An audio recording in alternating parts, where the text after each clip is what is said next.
Ayan.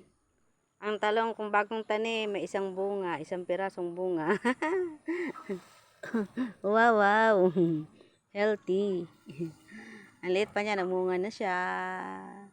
Ang galing-galing naman. Ito ay tanglad.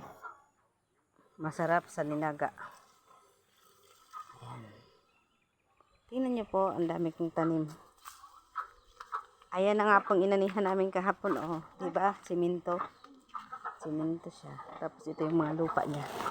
Gagamitin namin ulit ito pagtanim.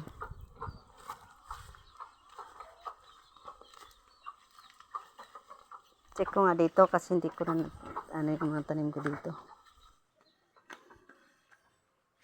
Oh, yung atsal, oh, malapit na mamunga. Atsal po ay bell pepper. Eh, lagyan ko ng harang yan.